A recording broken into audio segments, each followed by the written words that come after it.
This is 42nd, 43rd, 44, that way. Well, basically, I want to learn a lot about the retail and manufacturing industry, the Louis Vuittons of the world, the Kenneth Coles. And the firm is aligning me with clients that I could get on where I can really take a look at those companies and learn how they do business. Well, I kind of grew up with the firm. I've been working here since I was a freshman in college, and I gained a lot of great experiences. Where I worked before here, I was a ride operator at an amusement park. My name is Kelvin Joseph. I'm a senior auditor at Ernst & Young, and I've been working with the firm for 2 years. Well, I've always been interested in going to work for an education. Like, we go to college and we spend all this money to get an education, then you come to an exciting place like Ernst & Young, and then they pay you to learn different things. And you get to see inside the guts of business, and I find it really exciting because I get bored kind of easily.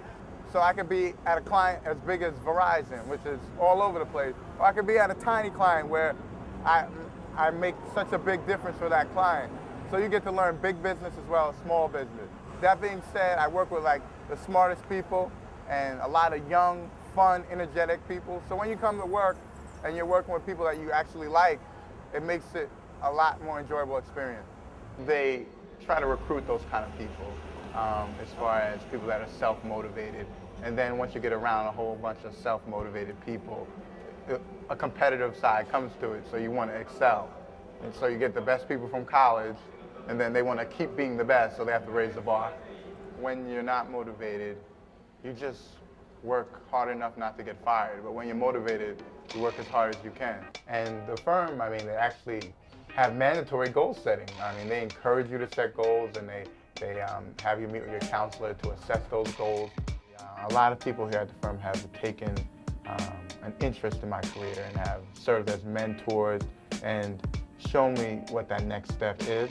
So it's something that it seems right there attainable for anyone who would want it. The top three motivators of people are being treated with respect, being given the opportunity to grow and accomplish what they need to accomplish without working a straight 9-to-5 day. Hi, Marianne. This is Jim Freer. Jeff wanted comments back on the financial statements, and I tell him I think he's done a masterful job of them, and I have no suggestions. Excellent job on the financial statement. Yes. That will make his day. All right, thanks. Jim. All right, bye. Good stuff. Hi, I'm Jim Freer, America's Vice Chair of People, and I've been with the firm now for a little over 30 years. I don't think you can ignore money as a motivator. Certainly there's, everybody is somewhat motivated by money, but I think what we find makes people even more interested in doing the marginal things better, more interested in staying with this organization, and more interested in doing their absolute best every day, is the way they are treated, and in many cases, the way they're treated by their immediate supervisors. People don't leave organizations, they leave managers, and I think what our real purpose is to point to our management and our people who are leading others and to say to them, you have an incredible compounding impact on our people, and you need to do everything you can to run the business correctly, but treat people with respect and in a way that gives them the flexibility that they need. In terms of culture, I think the thing that sets our company apart is a conscious decision on behalf of the board and our leadership that we will consider first the impact on our people of all of our decisions. And that really sets the tone at the top for how our people are viewed and how our people are treated. We then made a conscious decision several years ago to do everything we could to build great skills, careers, and resumes of our people, which can lead, when you're building great resumes for your people, it can lead to them becoming much more attractive to the outside marketplace and potentially even increasing turnover. We made a decision that all of the things we were doing would hopefully put us in a position that even though our people were more attractive to the outside environment, they would be more inclined to stay with our firm because of the way they were being treated. Our retention has increased about 5 points since we started the program. We've done a number of other things, though. One of the things we wanted to do, again, about 3 years ago, was to create an environment that was a feedback-rich environment, and an environment that allowed us to measure a lot of things related to the people processes, and that's not necessarily an easy thing to do.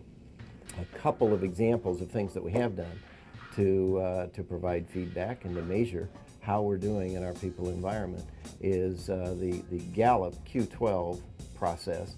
Every one of our people is asked to fill out a very simple survey that's administered by Gallup that talks about their workplace environment, asks them to evaluate their workplace environment.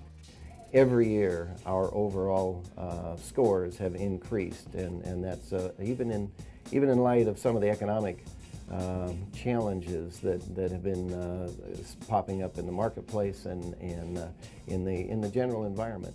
To have those scores increase has been very positive. There's a lot of different things that motivate me to come to work every day, and I've been with the firm for 19 years now, and so my motivation has changed. Some of them have been personal, some of them have been business, but honestly there's been one motivation that has been pervasive throughout my entire career, and it's really the ability to make a positive difference in other people's lives. My name is Nancy Nagao, and I am in charge of HR for all of our support groups, which makes up about 7,500 people. And truly, I've held probably 10 to 12 different roles in this firm, and every single role I have found that I can make a positive difference in other people's lives. And the scale has been different. When I was a staff, it was making a difference in the lives of the people that are around me. When I became a manager, it was more around, I was in the tax practice, and the focus was how can I help my clients save tax money in a legal way. I didn't wake up every morning and say, how am I going to meet my revenue goal for that day or for that week or that year? It was really, how am I going to help my clients? And in the role that I hold currently, again, that is my motivation. How can I make a positive difference in the people that I impact or the people that I'm responsible for? Without motivation, I would just come to work and do my job, and I wouldn't necessarily enjoy it. So you have to find that motivation, you have to find that passion in order to come to work every day, because you have to have something to look forward to. I think that the firm culture and the firm atmosphere and the firm environment is one that really nurtures to be self-starters, to think on your own, to challenge situations, to come up with creative solutions, and then use them and implement them. My name is Alan Meister, and I'm the firm's Chief Financial Officer for our Emerging and Growth Markets practice. I think probably I would put freedom first, then benefits, and then money. I had left the firm for a few years to be the Chief Financial Officer for a client of the firm, and rejoined the firm about 4.5 years ago. I was asked to rejoin the firm to take what I consider to be a very challenging position in our external communications group, helping to run financial and the operations side of the group. The ability to be sort of a self-starter, be on your own, and create the solutions that best fit the situation. That's why I come to work every day, is for the challenge. Diversity, freedom, and money. Hi, my name is Trusha Mehta. I work with the firm's diversity initiatives, and I've been with the firm for 2.5 years. I particularly evaluate how we bring minorities into the firm. So I really find that that's an element that we want to include as part of our culture and make this an inclusive environment. So I find meaning in my work. And obviously the people that you work with, you spend substantial amount of time working here on a day-to-day basis, so you have to enjoy the people that you work with day in and day out. So I find that to be an added bonus. Beginning with my managers to my coworkers to admin assistants, I think they're just really genuinely nice people who care about you as a person. So it's sort of the icing on the cake for me. Camaraderie is very important to me in the sense that working under intense deadlines, working for demanding clients creates the need to get along, to understand, have empathy for your fellow teammates. So camaraderie is an inevitable outcome for that. Well, paycheck, of course, motivates me to come to work every day because I do need my paycheck. But I would think more so than that is career. I have been able to be flexible to move from 5 different departments since I've been here. I've worked in a lot of different areas, so I've been able to be flexible, and I like that because E&Y offers that flexibility. If you're in a position and you want to grow and you want to do other things and learn about other areas, then it's you can do that here. So I've had that opportunity, and I've gone from admin to HR, and I really like it a lot. Hi, I'm Nikki Nichols. I've been here almost 6 years. I work in human resources, and I like what I do. Yeah, probably my favorite thing here at the firm is what most people say, and that's the people with whom I get a chance to work. It's the highest quality group of people, great integrity, great senses of humor. They're dedicated, committed people. Well, I would pick the job that was exciting, flexible, and where you were learning new things.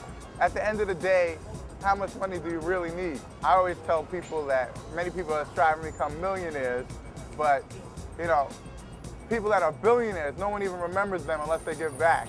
And I think that learning and always trying to improve yourself is the key.